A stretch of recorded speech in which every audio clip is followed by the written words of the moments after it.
Para a realização desse vídeo, a gente vai usar a Nádia como modelo anatômico. Você autoriza a participação, a sua imagem na participação do vídeo? Sim, autorizo a minha participação de imagem para o seu vídeo. Então, a imagem da paciente já foi autorizada para o vídeo de semiologia respiratória.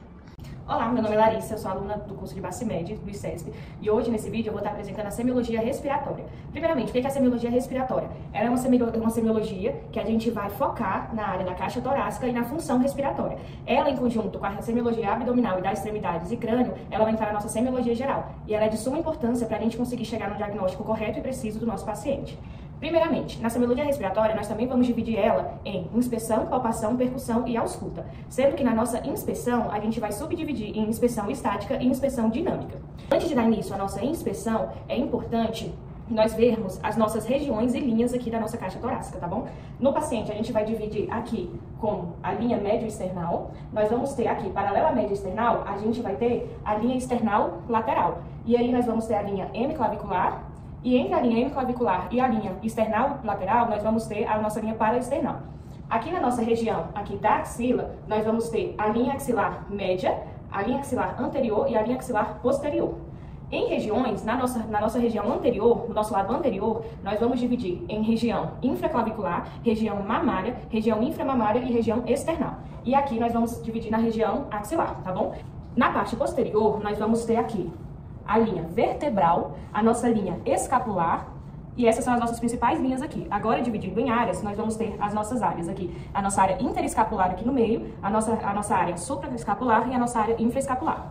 É importante nós definirmos regiões e linhas, porque para todos os achados clínicos que nós fizermos na inspeção, a gente tem que colocar em qual região esse achado foi encontrado, tudo bem?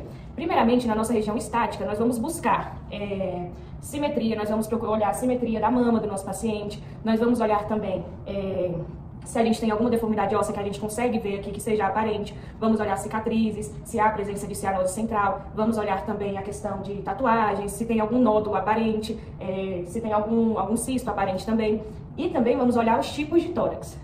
Nos tipos de tórax, nós vamos ter 6 tórax que a gente considera congênito, dos quais eles vão ser, a gente vai ter o pectus carinatum. O pectus carinatum, ele é uma projeção do osso externo. E a gente também vai ter o pectus excavatum, que ao contrário do carinatum, ele é uma retração do osso externo. Vamos ter o tórax sifótico, que é um encurvamento da coluna. Vamos ter o tórax escoliótico, que é uma curva lateral da coluna.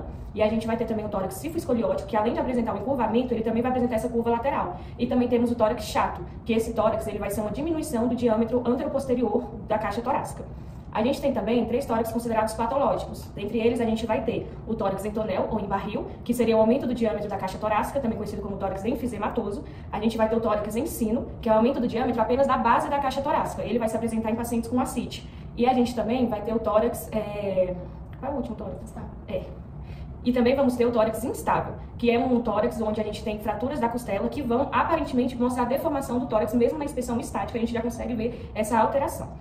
Passando para o próximo tipo de inspeção, nós vamos ter a inspeção dinâmica. Na inspeção dinâmica, nós vamos observar a amplitude do movimento respiratório do paciente, se essa amplitude está simétrica. Nós vamos observar também o tipo de respiração do paciente, se é uma respiração torácica, se é uma respiração abdominal ou mista. Vamos observar também o ritmo respiratório do paciente. Esse paciente, ele está taquipneico, ele está bradipneico, ele está eupneico. Vamos também observar se esse paciente ele apresenta uma dificuldade respiratória, através ali do uso da musculatura acessória, que seria a retração da fúrcula, né? O uso da musculatura acessória a partir das tiragens intercostais. Então, assim a gente fecha a parte da inspeção do nosso exame físico. A gente passa agora para a parte da palpação. Na palpação do nosso exame físico, nós vamos observar se há a presença de massas, se a gente vai também observar a temperatura, se esse paciente pode apresentar uma febre ali, né? E na palpação, a gente tem 2 coisas muito importantes para observar na semiologia respiratória, que seria o frêmito e o teste de expansibilidade feito pela manobra de Rualt. O frêmito toracovocal, ele vai nos mostrar a propagação da vibração sonora do paciente. Então, nós vamos colocar a mão aqui na nossa região interescapular e a gente vai pedir para o paciente falar 33. Quando o paciente falar 33, nós vamos sentir essa vibração do paciente, sendo que essa vibração ela pode estar aumentada nos casos de consolidação, né, por pneumonia ou também por conta de uma tuberculose com consolidação, ou também a gente vai ter o aumento desse frêmito também nos casos de cavitação, causados pela tuberculose também. Outra manobra muito importante aqui na nossa palpação é o teste de expansibilidade, que é a manobra de Rualt, que ela vai ser feita em 3 partes. A gente vai colocar as 2 mãos nesta posição e a gente vai pedir para o paciente respirar. Quando o nosso paciente respirar, a gente vai acompanhar a respiração do paciente e a gente vai ver se ele tem essa simetria na expansão torácica do paciente. A manobra ela é feita em 3 lugares, tá bom? Aqui a gente vai olhar o ápice, o meio e as bases do pulmão. Agora, no nosso exame físico, a nossa próxima fase é a percussão. A percussão ela é feita em toda a caixa torácica e a gente vai observar os sons obtidos pela percussão. Lembrando que nas áreas da extensão do pulmão, a gente espera um som claro pulmonar. Esse é o fisiológico. Algumas alterações podem trazer um som timpânico ou hipertimpânico, que vai indicar presença de ar, ou podem trazer também um som maciço ou submaciço, que vai indicar presença de líquidos ou massas. Lembrando, a percussão ela é feita, a gente dá início nela aqui na região infraclavicular, na linha hemiclavicular. E a gente vai fazer toda a percussão comparativa, sempre comparando os dois lados, ou em S ou em Z, tudo bem? Então a gente vai fazer toda a percussão da caixa torácica do paciente até o momento da nossa zona de transição, que é onde o som ele começa a ficar ali mais submaciço, do lado direito por conta da nossa loja hepática e do lado esquerdo por conta da nossa loja esplênica. A percussão posterior, ela é feita sempre evitando a região escapular. Então, a gente vai sempre margear o borde medial da escápula, tudo bem? Sempre comparativo, esperando um som claro pulmonar em todas as áreas, até também ali a gente ter a nossa transição. Agora escuta. Aí começa sempre pela posterior, né? Já aproveita, depois. Por fim, nós temos a nossa ausculta. A nossa ausculta, nós damos início a ela na nossa região posterior, tá? E a gente vai...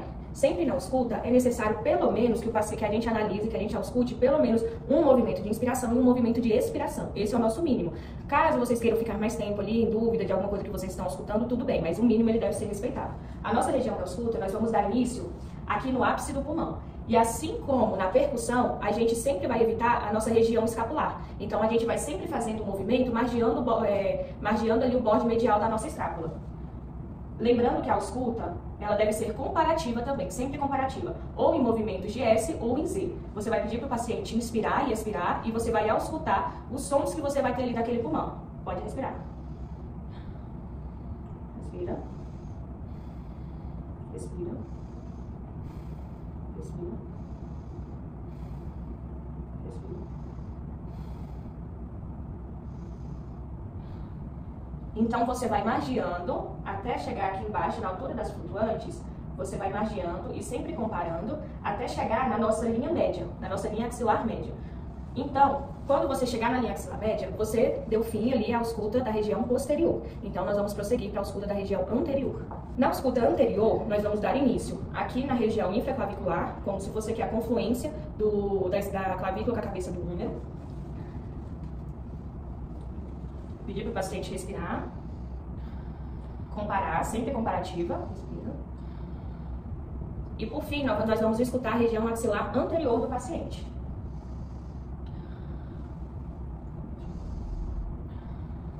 E assim nós terminamos a nossa ausculta. Quais sons nós podemos encontrar na nossa ausculta? O som pulmonar, nós chamamos eles de murmúrios vesiculares. Então, nós buscamos um murmúrio vesicular presente. Em algumas alterações patológicas, o nosso murmúrio vesicular ele pode estar diminuído. Caso haja uma consolidação, caso haja ali um pneumotórax, a presença de ar, ou caso ali um hemotórax de líquido, o nosso murmúrio vesicular, onde está afetado, ele pode estar diminuído. Lembrando que algumas doenças vão diminuir o nosso murmúrio vesicular unilateralmente, que é o caso do pneumotórax, hemotórax, derrame pleural, e algumas outras doenças, elas vão nos trazer sinais, achados clínicos difusos, bilaterais, como é o exemplo da asma. Por exemplo, fora o murmúrio vesicular, nós podemos encontrar outros tipos de sons. Esses nós chamamos de ruídos adventícios. Nos ruídos adventícios, nós podemos ter sibilos, nós podemos ter... O sibilo, ele vai ser ali a dificuldade do ar de passar, porque a nossa via aérea, ela tá muito constrita. Então, ela tá um pouco mais fechada. Então, a gente vai ter esse som, que é o sibilo. A gente pode ter também estertores finos ou estertores grossos e vamos ter também roncos, tudo bem? Esses são os nossos ruídos adventícios que podemos achar na ausculta do paciente, que vão apresentar, na verdade, uma condição patológica. Então, lembrando, o fisiológico são os murmúrios vesiculares presentes. Se esses murmúrios estão diminuídos ou há a presença de ruídos adventícios, então a gente tem alguma condição patológica que está alterando ali a nossa função respiratória ali da nossa ventilação.